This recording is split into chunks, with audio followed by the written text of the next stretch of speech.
Mateus 6, versículos 5 ao 13. Palavra do Senhor. E quando orares, não sejas como os hipócritas, pois que se comprazem em orar em pé nas sinagogas e às esquinas das ruas, para serem vistos pelos homens. Em verdade, eu vos digo que já receberam o seu galardão.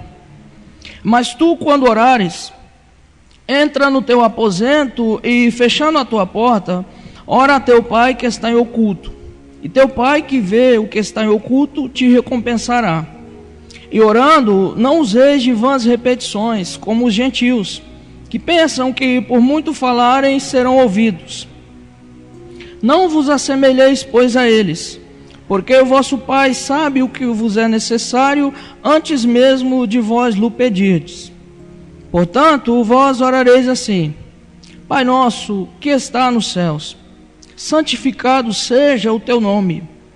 Venha o teu reino. Seja feita a tua vontade, assim na terra como no céu. O pão nosso de cada dia nos dá hoje, e perdoa-nos as nossas dívidas, assim como nós perdoamos os nossos devedores. E não nos induzas à tentação, mas livra-nos do mal, porque teu é o reino, e o poder, e a glória para sempre. Amém. Quero fazer mais uma oração sobre essa palavra. Querido Deus Santo, Deus, a sua palavra é perfeita, é o seu manual de vida para a sua igreja. Deus, dá honra não a mim, não a nós, mas ao teu nome, dá honra ao teu nome, à tua palavra.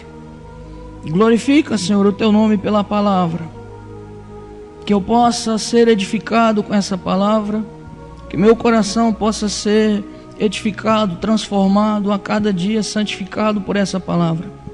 Que o mesmo aconteça aos seus filhos. Que os seus filhos recebam essa palavra. Que o Senhor nos ensine nessa palavra. Que nós possamos sair daqui edificados de que o teu evangelho foi pregado e que nós recebemos a verdade do Senhor como ela de fato é, a verdade plena, sem faltar em nada. Ajuda-me, Senhor, nessa tarefa de expor seu evangelho à sua igreja.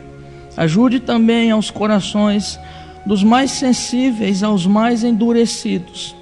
Que o seu Espírito possa nos quebrantar, humilhar a nossa arrogância, a nossa altivez de espírito.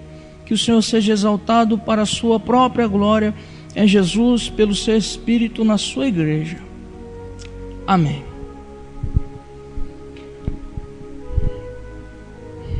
Irmãos, eu quero falar hoje sobre aprender a orar na oração do Senhor. Eu quero que nós aprendamos alguma direção, alguns sentidos na oração que Jesus nos ensinou. A oração, ela é uma marca importante da igreja.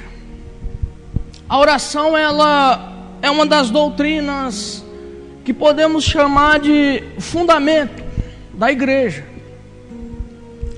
Se tem ensinos importantes no evangelho para a igreja, a oração é um dos principais. E no que diz respeito à oração, não é fácil, não é muito simples nós termos uma vida de oração. E quando eu falo vida de oração, é evidente e é óbvio que eu não estou pensando meramente nas orações, nas reuniões da igreja. Eu não estou pensando nisso. Eu me preocupo mais com a vida devocional, com a nossa vida de oração. E pensando nisso, pensando em mim, na minha vida de oração, pensando em ter uma direção de Deus, um norte, uma ajuda no Evangelho para ajudar a minha vida de oração, nesse texto eu encontrei o norte, a direção, a linha central para se ter uma vida de oração. Porque não é fácil termos uma vida de oração. Não é fácil. Se você quer ter trabalho na sua vida, se você quer ter canseira, cansaço, as demais variadas situações contrárias, experimente dedicar-se à oração. Não é fácil. E fato esse é que a oração nunca foi fácil. Nunca foi fácil para os santos nem do Antigo Testamento, nem para os santos do Novo Testamento. Não é fácil. E essa é uma verdade tão evidente no Evangelho, que foi necessário que Jesus ensinasse os seus discípulos a orarem, porque eles não sabiam. Se eles soubessem, não seria necessário que esse texto estivesse aqui. Então essa palavra serve tanto para mim, tanto para você. De repente você não consegue orar direito. De repente você até estabelece algum período específico do seu tempo para você se dedicar à oração. E de repente você trabalhou o dia inteiro, chegou lá na sua casa, você foi fazer a oração e veio aquele cansaço repentino, você dormiu de joelhos. E esse texto que Jesus nos ensinou, tradicionalmente e culturalmente, do meu ponto de vista, errado, chamada de a oração do Pai Nosso, ou a oração do Senhor. Porque me parece claro que em todo o Novo Testamento, que essa oração não foi feita para ser repetida. Muito pelo contrário. Essa oração, ela foi feita como se fosse a raiz da oração cristã. Ela foi feita para que os discípulos se embasassem nos princípios que Jesus estabeleceu, para sobre esses princípios eles conseguirem orar. É para isso que existe essa oração na Bíblia. E eu quero trabalhar com esses princípios aqui. Existem outros. Se você estudar detalhadamente esse texto, você vai encontrar outros princípios que vão te ajudar na sua vida de oração. Mas eu extraí alguns aqui. E esse texto ele surgiu de uma necessidade dos discípulos. Aqui não aparece nesse texto, mas em Lucas capítulo 11, versículo 1, que é um texto paralelo a esse, os discípulos vieram a Jesus e disseram: ensina-nos a orar. Ensina-nos a orar. E a mesma palavra. Se Jesus disse para os discípulos, se quando eles pediram, ensina-nos, Jesus, a orar, e Jesus ensinou essa oração, significa que quando eu e você estamos com dificuldades para orarmos, nós vamos encontrar direção nesse texto. Nesse texto. Amém? Então o que nós aprendemos nesse texto? O que Jesus quis ensinar aos seus discípulos? O primeiro ponto importante aqui que eu encontro é que nessa oração existem pontos teológicos estabelecidos para se praticar a oração. Pontos doutrinários. Existe uma teologia nessa oração. Existe uma doutrina, um ensinamento. Se fosse para os discípulos ou para nós orarmos de qualquer jeito, ao léu, Jesus não teria ensinado. Muito pelo contrário, nesse texto ele repreendeu o comportamento dos pagãos, que por muito falarem achavam que seriam aceitos perante a divindade, perante Deus. Não é verdade? Então nessa oração Jesus estabelece pontos. Tem uma doutrina por trás dessa oração.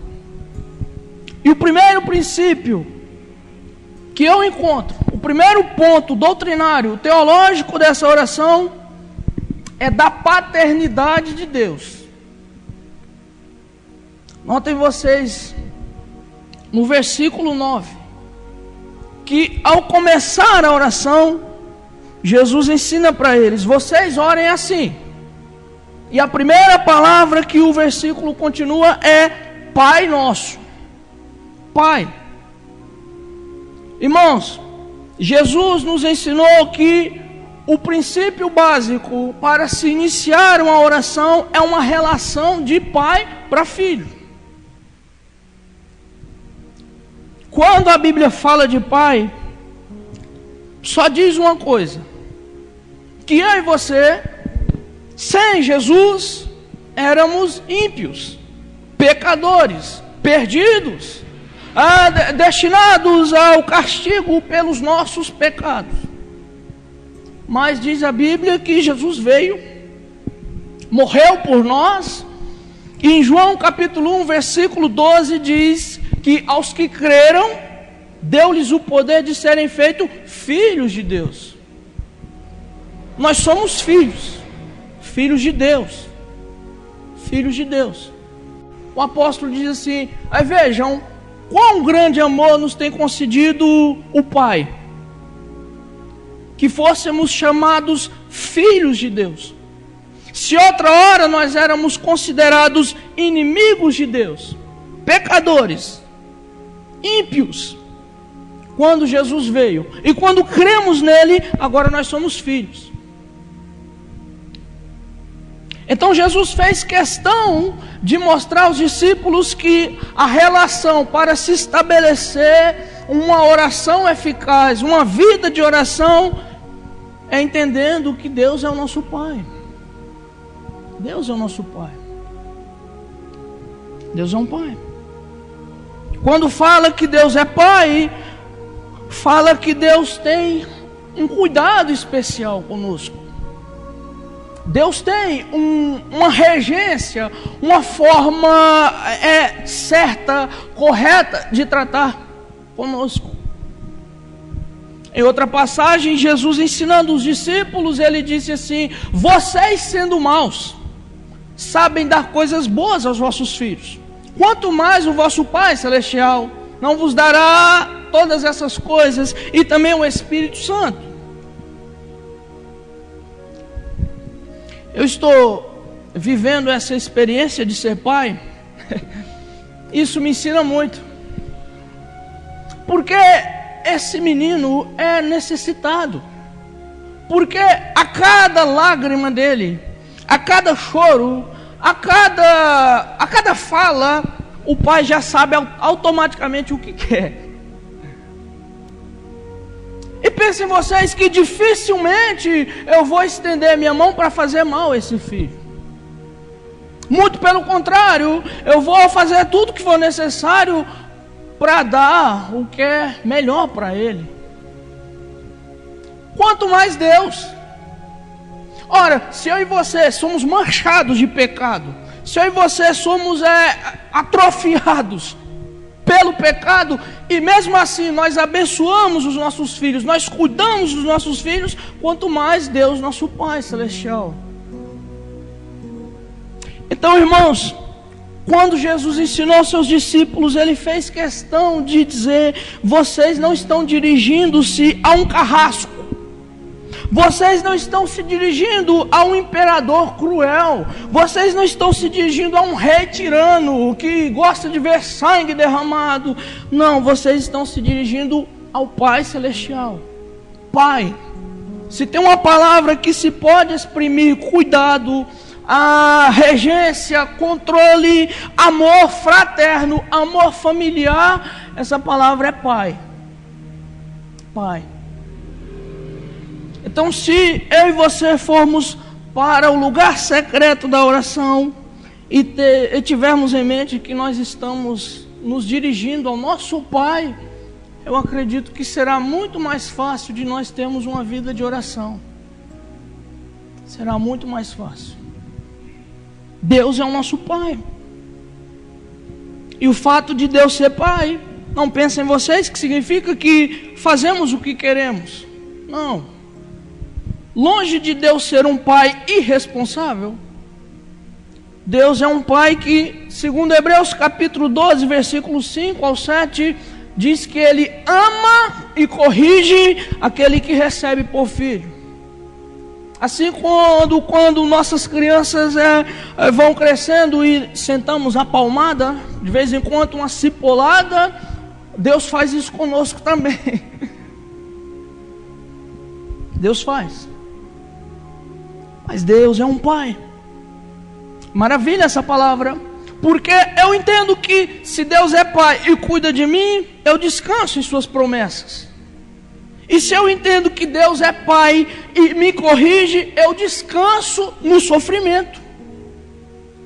Porque, em outras palavras, o sofrimento vai ser a vara da correção de Deus, que vai me levar a estar mais maduro na minha fé e me aproximar mais do seu caráter.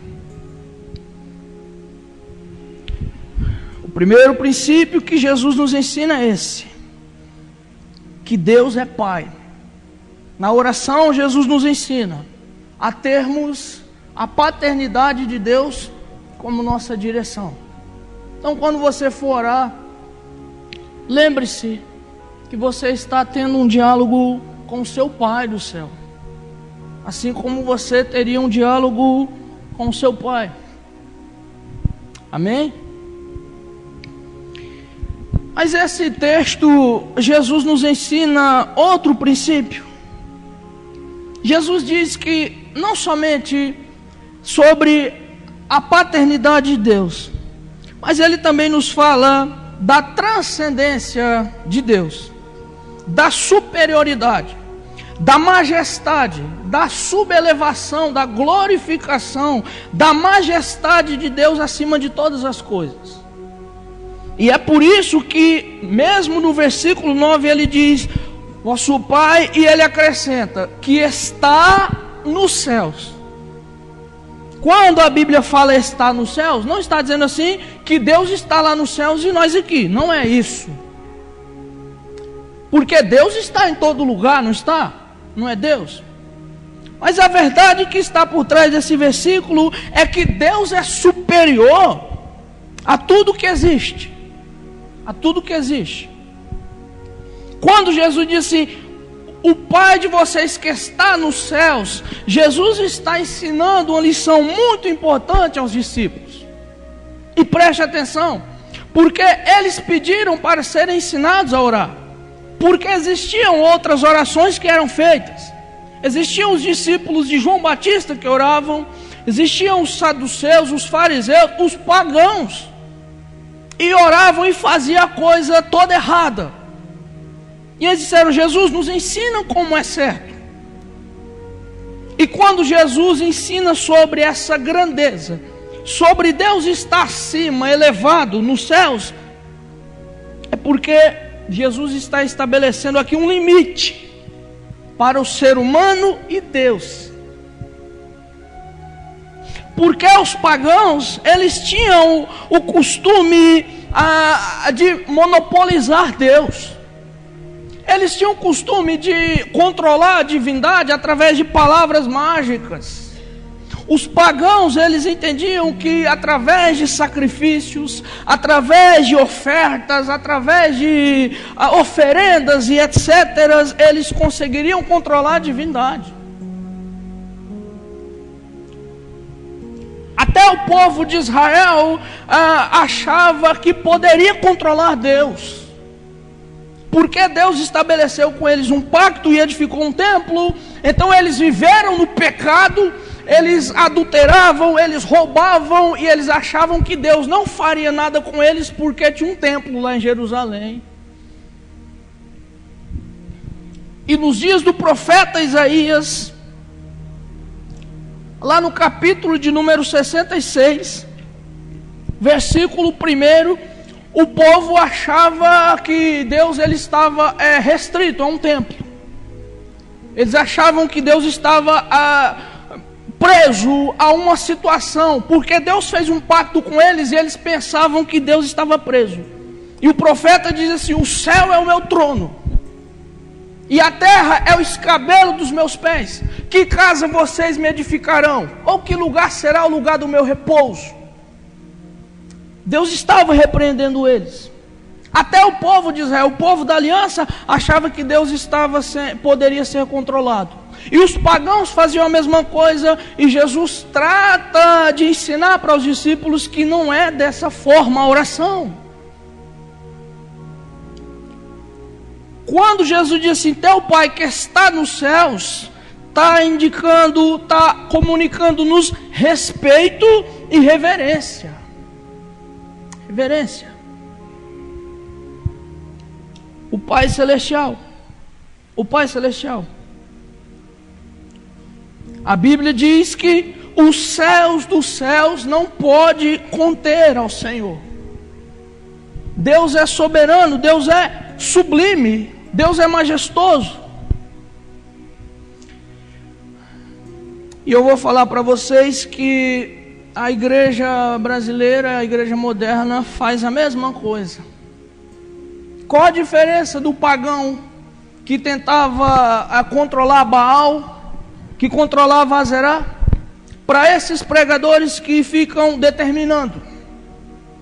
Determina, se você determina, Deus é obrigado a fazer. Usa a tua fé. Deus não pode resistir ao choro de um filho. Deus é obrigado a fazer. Eles estão fazendo a mesma coisa. Então, irmãos, se nós queremos ter uma vida de oração pautada nas Escrituras, conforme a vontade de Deus, não pensem vocês que Deus vai ser domesticado por nós, não.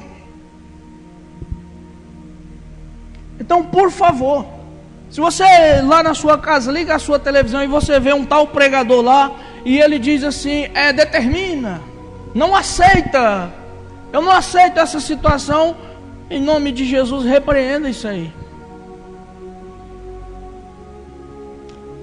Deus não está restrito a templos feitos por mãos humanas.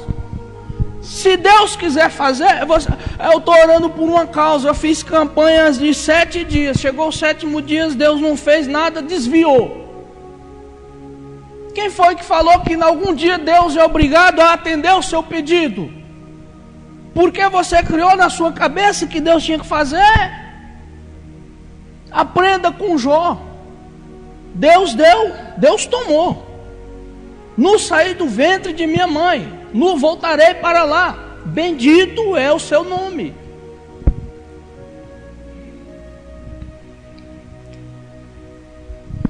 Então Deus não se deixa dominar. Eu acho lindo um verso de Agostinho, que ele dizia assim: tu estás em todo lugar, em todo tempo. Os céus não podem conter sua glória, mas ainda assim tu habitas em mim, partículazinha de tua criação. Então, ao mesmo tempo que Jesus diz assim: Deus é um pai de vocês, Deus é pai, Deus é amoroso, Deus é bondoso, Deus cuida, Deus cria, Deus trata, Deus corrige, Deus sustenta. Ele faz questão de dizer que está nos céus, porque cristianismo é santo equilíbrio. Se você é um filho de Deus, você entende que Ele é o seu pai amoroso, mas você entende que jamais você vai suplantar a vontade do Pai. Qual de nós aqui, perante a natureza, perante a sociedade, vai desrespeitar uma ordem moral do Pai? Mesmo isso aí é contrário à natureza. Ninguém aceita esse tipo de coisa. E hoje essas pessoas aí dizendo que não aceitam aquilo que Deus fez, isso é um problema muito grande. Não, Deus está soberanamente elevado acima daquilo que fazemos ou pensamos. Deus é Deus. Deus não fez, tudo bem, amém. Descanse no fato de Ele ser Deus, de Ele estar soberanamente elevado acima da nossa consciência, acima da nossa paciência, da nossa impaciência. E só assim, irmão, só assim, entendendo que Deus é superior, é majestoso acima de nossa vida, é que nós teremos aquilo que Paulo fala: e a paz de Deus, que excede todo o entendimento, guardará os vossos corações. É assim que teremos.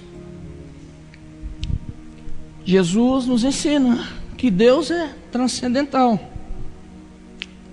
Ele está acima de tudo. Mas em terceiro lugar, no versículo de número 9, Jesus também nos ensina da santidade de Deus. E ele diz: Pai nosso que está nos céus, e diz: santificado seja o teu nome. Santo, santo. Em todas as escrituras Deus se revela como santo. O núcleo da doutrina cristã, o núcleo da existência, do ser de Deus é a santidade. Levítico 20, versículo 7 diz assim: eu, o Senhor Deus, sou santo. Em Isaías 57, versículo 15, Deus diz assim: aquele que habita num lugar alto e sublime, cujo seu nome é santo. Santo. Deus é santo. Deus é glorificado em sua santidade, tanto na sua igreja, quanto pelos seres celestiais. Quando nós lemos Isaías capítulo 6, diz a Bíblia que o profeta viu seres que clamavam ao Senhor que estava no seu sublime trono, e que cantavam e diziam: Ele é santo, santo, santo. Em Apocalipse capítulo 4, versículos 8 e 9, os querubins que o apóstolo João viu na glória, eles cantavam e diziam: santo, santo, santo. É aquele que é, que era e que há de vir. Santo. Para nós termos uma vida de oração que agrada a Deus, que vai nos moldar, que vai nos alegrar, que vai nos santificar, nós precisamos entender que Deus é santo. Deus é santo. Portanto, se Deus é santo, nos comunica a ideia de separação. A primeira referência, o primeiro significado de santidade é separação. O oposto, o antônimo de santo é profano. O que é profano? É algo medíocre, algo comum. É a pérola que é em contrário àquilo que é porco. Aquilo que é santo, aquilo que é limpo, é em contrário àquilo que é imundo. Portanto, quando Jesus diz assim: santificado seja o teu nome, significa que nós devemos, na nossa oração, santificar o nome de Deus. Santificar o nome de Deus. E não somente isso, a frase santificado seja o teu nome é uma petição também. Ela pode ser tanto uma afirmação quanto uma petição. Significa que nós devemos, no lugar da oração, no momento da nossa vida, na nossa vida de oração, pedir que Deus venha fazer com que nossa vida santifique o nome dEle. E como é que eu santifico o nome de Deus em minha vida? Sendo santo. Seja santo. Sede santos, porque eu, Senhor vosso Deus, sou santo. Santo. Jesus faz questão de ensinar para os discípulos. E ele diz: santificado seja o teu nome. E o nome representa aquilo que a pessoa é. Nome, identidade. E a identidade de Deus é santo. Santo. Santo. Significa, irmãos, que quando nós vamos orar, nós precisamos lembrar da santidade de Deus, da grandeza de Deus. Uma vez um santo homem de Deus disse assim: a maioria dos crentes que veem o pecado dos outros esquecem dos seus, porque não estão vendo Deus santo. E é verdade. Qualquer um de nós, se o nosso padrão de santidade for um ao outro, o que vai sobrar é mesmice, é fraqueza. Porque o ponto em que eu sou forte, você é fraco, é óbvio. Mas o ponto que eu sou fraco, você é forte. Então, se o seu padrão de santidade é o meu, você vai cair. Agora, se o meu padrão de santidade e o seu padrão for o Deus Santo, então nós vamos prosseguir e cumprir aquilo que Jesus quer que nós façamos, que é santificar o nome dEle. E santificaremos o nome dEle sendo santos. Então faça um pilar da sua oração, peça a Deus por santidade, por vida santa, por santificação contra o pecado, contra a maldade. Me santifica, Senhor. Me santifica os meus lábios, santifica meus pensamentos, as intenções impuras do meu coração. Me santifica. É isso que significa santificado seja o teu nome.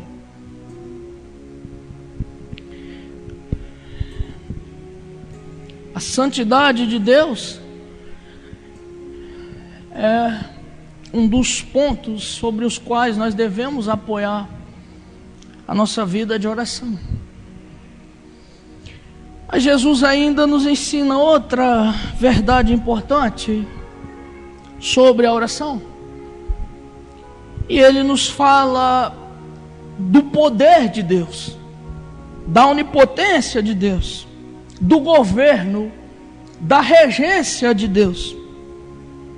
Porque senão, confira comigo no versículo 13. E Jesus vai falar para os discípulos. E Ele vai dizer assim: teu é o reino, o poder e a glória para sempre. Jesus fala verdades importantes nessas frases. Teu é o reino, é o governo, é o controle. Teu é o poder, onipotência. Tu é a glória, majestade e para sempre eternidade. Que maravilha. Que maravilha, bendita essa palavra. Jesus nos ensina, irmãos, que na nossa vida de oração, na nossa oração, nós devemos ter essa verdade por trás da nossa oração. De que Deus, Ele está no controle de tudo. De que Deus tem o poder. De que Deus, Ele possui o reino. E Ele não somente possui o poder e o reino, mas Ele possui a glória. E Ele não somente possui o poder, o reino e a glória, mas Ele possui para sempre. A palavra não é, tu possuis o reino por um período. Tu possuis o reino agora, mas amanhã será dado a outro. Não. Deus, Jesus ensina que o nosso Pai, Ele possui o governo de tudo e pelos séculos dos séculos. Significa que nada pode escapar das mãos de Deus. Significa que nada pode fugir do seu controle. Nada. Nada. Significa que toda a capacidade de conhecimento, toda a capacidade de regência, de ordem, de justiça, de retidão, de moralidade, de sabedoria, de ciência, Deus possui. Deus tem tudo isso e tem de sobra. Tem a nível de glória, a nível de majestade. Então, se nós abalizarmos, se nós firmarmos nossa vida de oração, nossa oração sobre esse pressuposto, de que quando nós estamos orando, nós não estamos orando a um Deus fraco, nós não estamos orando a um Deus que talvez pudesse fazer, não, nós estamos orando a um Deus que pode fazer, a um Deus que tem controle, a um Deus cujo universo se estende a toda a eternidade, o seu governo. A criação, diz a Bíblia no Salmo 19, proclama a glória de Deus. tudo que foi criado magnifica a Deus. Os seres celestiais, diz a Bíblia, que eles vêm prestar contas com Deus. Em Jó capítulo 1, os seres celestiais vieram prestar contas a Deus. De onde vocês vieram? De rodear a terra. Inclusive Satanás estava lá. Os seres celestiais. Ou seja, o reino de Deus, ele domina sobre tudo, irmãos. Tudo. No Salmo 93, versículos 1 e 2, diz assim: o seu trono está firme desde então, pois tu és desde a eternidade. Por conseguinte, se Deus é rei desde a eternidade para sempre, significa que Deus sempre será Deus e nada vai mudar. E nós podemos descansar nessa realidade de que Deus está no controle da situação. Deus está. Deus domina tudo. Imaginem como é doce a nossa oração. Como é fácil. Como será mais deleitável se nós nos apoiarmos nessa verdade? De que seja pela morte, seja pela vida, seja pela doença, seja pela cura, seja pela bonança, seja pela escassez, Deus é Deus e está no controle de tudo e acabou. Essa é uma verdade gloriosa, irmãos. Qual de vocês, qual de nós não enfrenta aflição? Aflições, perigos de dia, perigos de noite, perigos, temores internos. Esse é o século das doenças mentais, das opressões psíquicas. Esse é o século da depressão. Mas se nós nos apoiarmos nessa bendita verdade de que nada escapa das mãos de Deus, nós conseguiremos orar bem e ficar em paz com Deus. Pergunto para você, o que é uma doença para Deus? Nada. O que é para Deus uma dívida? Nada. O que é para Deus, de repente, uma infâmia mal colocada, um erro? Nada. Quando formos orar, pensemos nesse princípio, que Deus ele está no controle de tudo, que dele é o reino, dele é o poder, dele é a glória, dele é a majestade, e para sempre, sempre será, sempre será. Isso tem reflexos para a eternidade até, porque quando Jesus diz para sempre, Jesus também está comunicando para eles uma bendita promessa, que é a vida eterna. Porque logo esses discípulos aqui que aprenderam a orar, saberiam que eles seriam mortos pelo Evangelho. Então, aqui eu estou cogitando agora, eu estou conjecturando, que quando um apóstolo desse estava lá na forca, quando ele estava lá na guilhotina, quando ele estava debaixo da espada de Herodes, ou debaixo da espada de Nero, ele lembraria das palavras de Jesus, que disse: teu é o reino, é o poder e a glória para sempre. Então ele saberia e ele confiaria que, mesmo quando o corpo tombasse aqui nessa terra, ele acordaria para desfrutar de um reino pleno na eternidade. Então a morte, ao invés de ser para ele uma dor, na verdade seria a grande porta para a alegria mais sublime da nossa existência. Descansemos nessa promessa. Vá a Deus em oração, sabendo que Deus tem a situação sob controle. Jesus nos ensina. Mas, irmãos, um quinto princípio que Jesus nos ensina nessa palavra, no versículo 6, ele diz: ora ao teu Pai, que vê o que está em oculto. Jesus nos ensina da onisciência de Deus. Lembrem da repreensão aos pagãos. Jesus repreendeu os pagãos que repetiam. Eles rezavam, eles citavam mantras, eles citavam terços e rosários. Era isso que eles faziam. E Jesus disse: não é assim. Lembrem-se dos fariseus hipócritas que nas sinagogas, nas esquinas, oravam com uma eloquência muito linda. E Jesus disse: também não é assim, porque eles querem ser vistos pelos homens. E Jesus disse: ora em oculto. Significa que Deus vê a oração feita num templo, feita em casa, feita num carro, feita na esquina da casa, lá no banheiro às vezes. Deus ouve, Deus vê, Deus sabe. Jesus disse assim que nem seria tão necessário que eles fizessem a vida de oração deles baseado numa doutrina de necessidade. Porque tem pessoas que acham que a oração é só chegar perante Deus e pedir. Não, não é isso.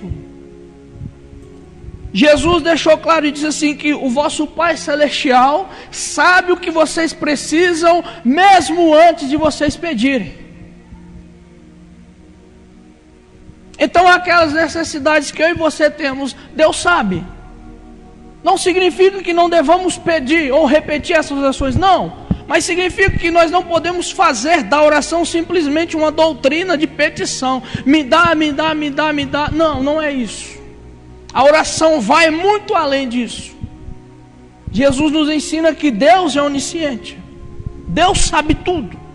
Deus sabe o que nós precisamos. Deus sabe o que é necessário. Ele nunca vai nos dar o que não presta e também nunca vai nos dar aquilo que é supérfluo, aquilo que não precisamos.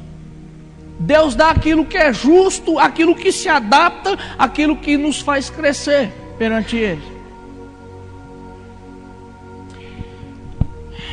E quando eu penso nesse princípio, irmãos, eu descanso. Eu fui orar hoje de manhã e eu comecei a pensar: como é bom orar a um Deus que já sabe de tudo. Já sabe. Como é bom. Porque de repente eu estou aqui, aí chega o Marcos ali e me dá uma notícia ruim. Mas quando eu vou orar, Deus já sabe. Deus já sabe. Ou senão, vem aqui e me dá uma notícia boa, e eu vou agradecer, e Deus já sabe. Alguém diz assim: então para que orar? Deleita-se no Senhor. Porque na verdade, aquilo que nós vamos pedir, Deus já fez. Que maravilha. Que maravilha. Que maravilha. Deus sabe tudo o que precisamos e pede que nós peçamos. Mas Deus é tão bom que na verdade parece que Ele já nos deu as coisas. Então quando nós vamos diante de Deus e vamos expressar nosso coração, isso se torna uma maravilha. Porque nós não estamos diante de um Deus que é alheio a nenhum de nós. Deus, ele não é nem familiarizado, Ele é onisciente. Ele sabe de tudo. Ele sabe cada necessidade, cada ponto específico da nossa estrutura, seja a saúde, seja o que for da nossa cabeça, das nossas especulações, das nossas turbulências mentais, físicas. Deus sabe. E é Ele que vai pôr esse último pingo no i e vai determinar aquilo que nos é necessário. É maravilhoso orar a Deus, sabendo que Deus conhece todas as nossas necessidades. Então o nosso trabalho é com o coração quebrantado relatar para Ele cada um deles. E Ele já ouviu. Deus não é como os governos. Se você apresenta uma petição a um governo aí, ou se você apresenta você protela uma causa perante a justiça, sua causa vai lá para qual instância? Quando é que vão te responder isso aí? Mas Deus não, irmãos. Deus conhece cada filho seu por nome. E Jesus disse assim: os cabelos da vossa cabeça estão todos contados. Louvado seja o seu nome. Amém, irmãos? Agora, entendendo isso, você entendendo esses princípios na sua vida de oração, você precisa ter consciência perante Deus. Imagine que agora você ouviu isso, você meditou nesses princípios aqui, você se deleitou neles. Você agora vai orar perante Deus. Que consciência que nós precisamos ter? João, o que eu preciso entender sobre a oração? Queridos, a primeira coisa que eu entendo que nós precisamos entender é da necessidade da oração. Da necessidade. Por isso é que Jesus diz no versículo 5: quando orares. Preste atenção. Os discípulos vieram a ele pedindo para que lhe ensinasse a orar. E Jesus está certo de que eles vão orar. João, mas nesse texto Jesus não diz que é necessário orarmos. Jesus disse que eles orariam. Sim, é verdade. Mas em Marcos 14, versículo 38, Jesus disse: orai e vigiai, para que vocês não entrem em tentação. O espírito está pronto, o interno, mas a carne é fraca. Então nós precisamos pôr na nossa mente que a oração, ela não é uma opção, ela é uma necessidade. Ela é uma necessidade. Assim como você precisa de água no seu corpo para viver, assim como você precisa de alimento para viver, para sustentar o seu físico, você precisa de oração para sustentar a sua vida espiritual. É necessário. Nós precisamos ter consciência da importância, da grandeza, da necessidade da oração. Em outra passagem, em Lucas capítulo 18, versículo de número 1, Jesus disse assim: contou-lhe uma parábola sobre o dever de orar sempre e nunca desfalecer. A Bíblia trata outras questões como opcionais. A oração não. A oração a Bíblia trata como uma prática necessária e contínua na vida dos cristãos. 1 aos Tessalonicenses 5,17, Paulo diz: orai sem cessar. Em Efésios 6,18, ele disse: orando em todo tempo. Em todo tempo. Em Colossenses capítulo 4, verso 2, o mesmo apóstolo Paulo disse: perseverai na oração. Em Romanos 12, versículo 12, Paulo diz: perseverem na oração. Perseverança é prática de quem não desiste por nada. Perseverança é prática de quem continua a carreira. Nós precisamos, irmãos, ter consciência da necessidade da oração. Quando você vai para casa depois do culto, você vai sentir fome, não vai? Você vai pensar na comida. Você tem consciência de que você precisa da comida. Da mesma forma, nós precisamos entender que é necessária a oração. Precisamos ter consciência. Nós precisamos dar importância à oração. Talvez muitos não oram porque não entendem a importância e nem a necessidade da oração. Você fala assim: João, eu nunca consegui ter uma vida de oração contínua. Talvez você nunca colocou na sua consciência o quão é importante a oração. Se você colocar, vai ser difícil, vai ser duro, vai ser dolorido em alguns momentos, mas você vai mudar seu conceito. E Deus vai conseguir dar vitória para você, e você vai conseguir ter uma vida de oração. Mas você precisa colocar na sua cabeça de que você precisa orar. Se eu quiser orar, eu preciso entender que é necessário oração. É necessário. É necessário. Em segundo lugar, é necessário entendermos qual é o propósito da oração. E olhem vocês que no versículo 6, Jesus fala de qual que é o propósito, qual que é o alvo da oração. E por isso ele diz: ora a teu Pai.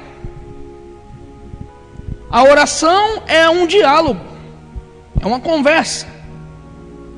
Então, quando Jesus disse ora ao teu Pai, Jesus está repreendendo os hipócritas.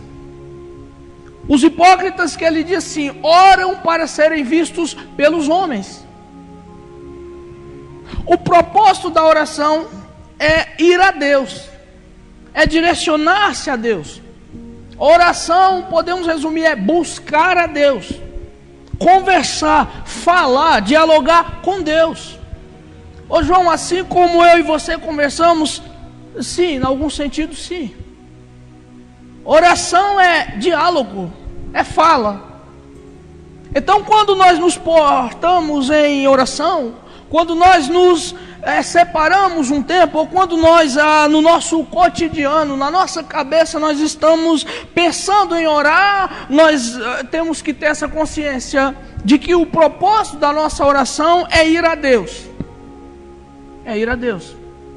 Você fala para mim assim: é óbvio, João. Não, não é óbvio não. A maioria dos cristãos não entendem que a oração é esse diálogo. Por isso que derramam uma torrente de petições diante de Deus. Oh Deus, me dá isso, me dá aquilo, me dá aquilo. Oh Deus, abençoa, abençoa aqui. Oh, irmão, vou falar para você, pessoal, eu convido você para ir lá na minha casa. Eu vou conversar com você. Oh Pablo, me dá isso, me dá aquilo, me dá aquilo. Já pensou? Oh, me abençoa, me dá aquilo, me dá aquilo. Assina isso. Não. Entendeu? É uma relação. É um diálogo. É uma construção de duas pessoas que se entendem, que se compreendem. É isso a oração. Quando nós estamos orando, irmãos, nós estamos indo à pessoa bendita de Deus. E Deus ouve. Deus ouve e Deus fala conosco na oração. O alvo da oração não é nem petição. O alvo da oração não é nem a gratidão. O alvo da oração é falar com Deus. Falar com Deus.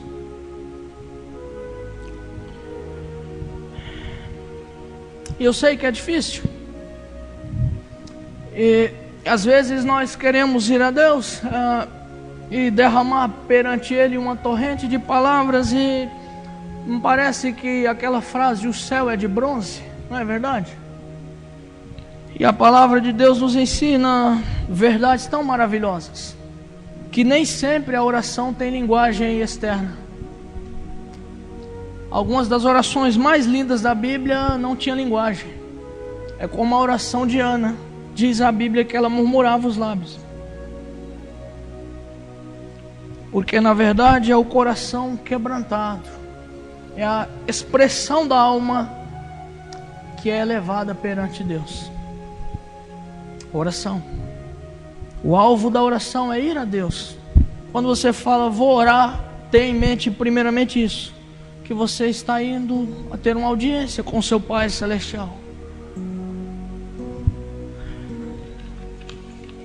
Mas em último lugar, para encerrarmos, é importante a sinceridade na oração. Jesus nos ensina da sinceridade do coração na oração. Senão, vejam que no versículo 7, ele diz: não usem de vãs repetições. Você sabe o que é isso aqui?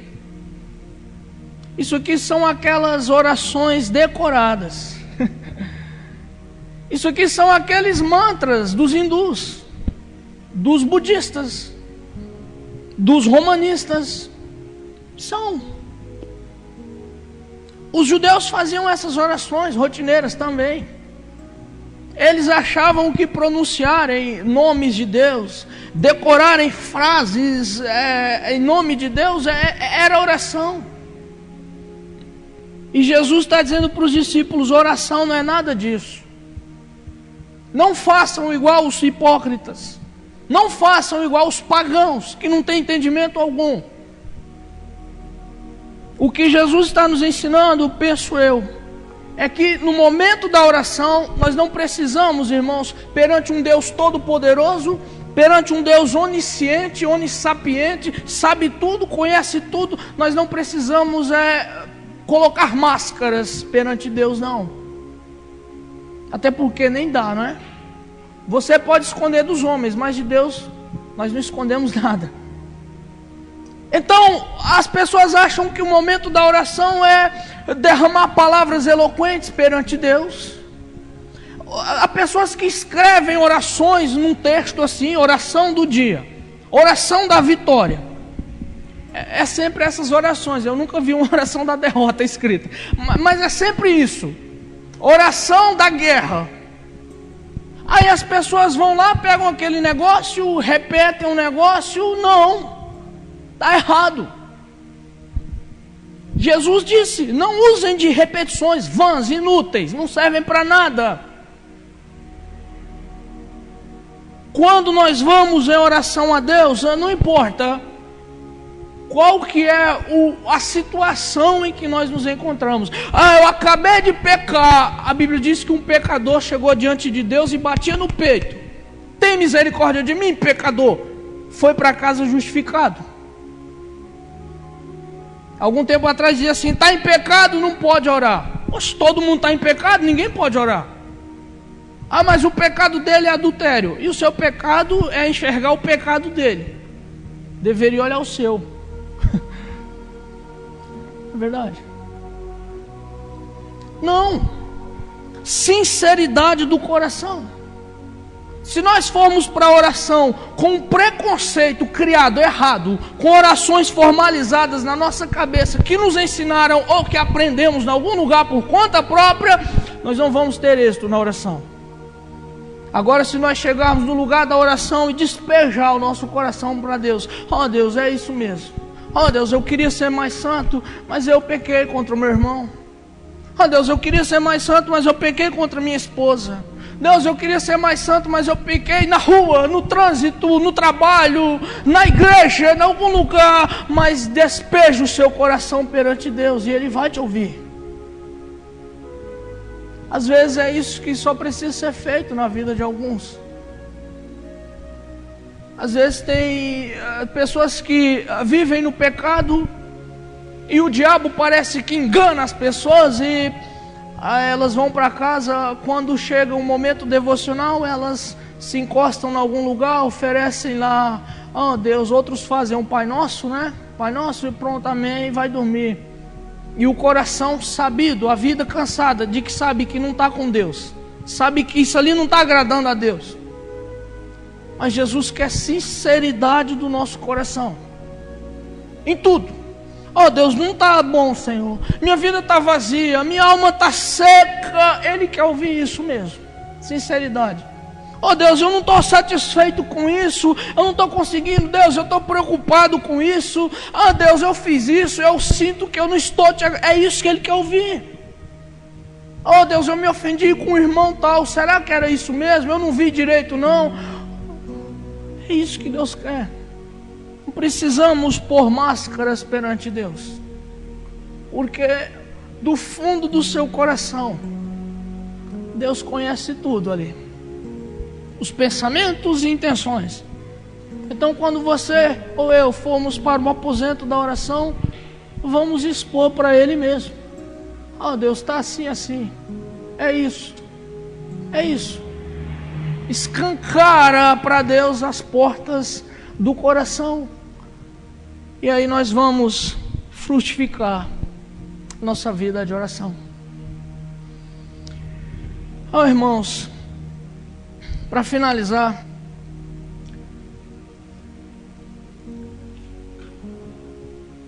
eu sei que muitos de vocês não conseguem orar. Eu também, às vezes, eu vou orar e não consigo. Mas Jesus ensinou para nós isso aqui. Essa oração não é para ser decorada e repetida, não. Embora eu respeite alguns que fazem isso na inocência deles. Isso aqui é feito para estabelecer os princípios. Então pense nesses princípios quando você for orar. Entenda que Deus é Pai. Entenda que Deus está elevado acima de tudo. Entenda que Deus está no controle de todas as coisas. Entenda que Deus sabe de tudo. E confie na sua grandeza. João, fiz isso e agora? E agora, se você não ora, tenta orar. Amém?